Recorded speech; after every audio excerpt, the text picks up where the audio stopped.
So, first question is, what are your memories of General Gray? Well, there are two memories that I have that are very important. First of all, I consider Al Gray, General Gray, to be a Marines Marine. He always took care of the mission and the troops. The troops were right up there with the missions.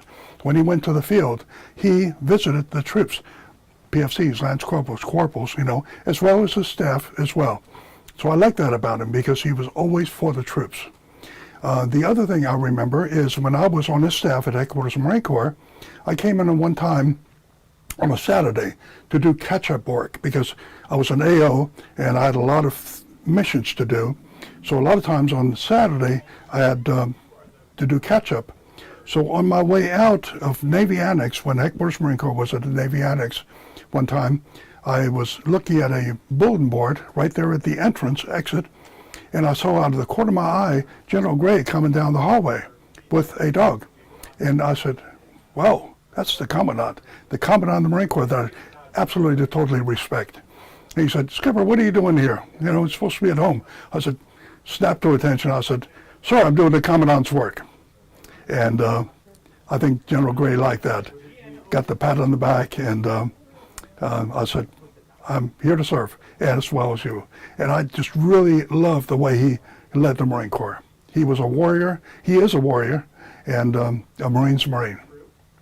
And so what does General Gray's legacy mean to you as a Marine and as a citizen? Well, I learned a lot. I learned a lot from him, as well as other leaders as well. But particularly the importance of taking care of the troops, the young people, the young Marines, the sailors that even work with us. It is so important because our bread and butter are the NCOs, but even the NCOs have to take care of the troops. We couldn't do it without Marines. New Marines, old Marines, we're all Marines. And he always put that philosophy out to the Corps. And what core values of the Marine Corps inspire you the most? There are so many, particularly, loyalty. I will be forever respectful and loyal to General Al Gray because I know him to be a leader, and he actually taught other leaders just by his leadership and mission and people. Those are the core values, and then leadership principles, leadership traits that we learn in boot camp and NCO school, Staff NCO Academy, and in OCS. What personal impact has General Gray had on you or others? I think you sort of answered that. Oh, and just if you could sort of rephrase the question at the beginning of your answer. So the question again, what personal impact has General Gray had on you or others? I learned what to do. And the way he led the Corps, obviously, at my level, which was a lot lower, but I still learned his leadership is absolutely phenomenal. And you learn from good leaders. So when telling others about General Gray, what do you tell them? Respect and absolute undying loyalty to the man, to the Marine. Do you have any, you already shared your special personal memories of General Gray.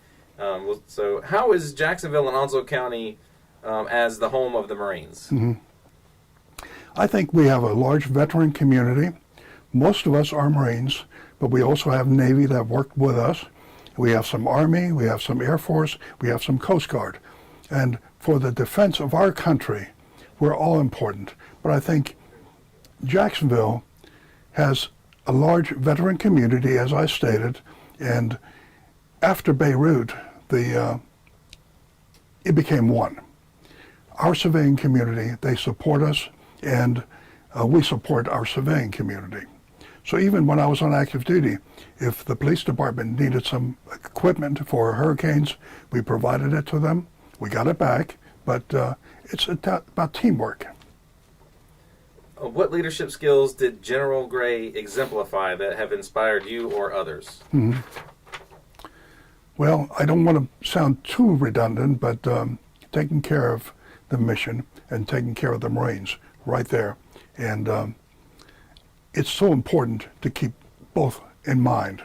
It's not about self, it's about country and corps.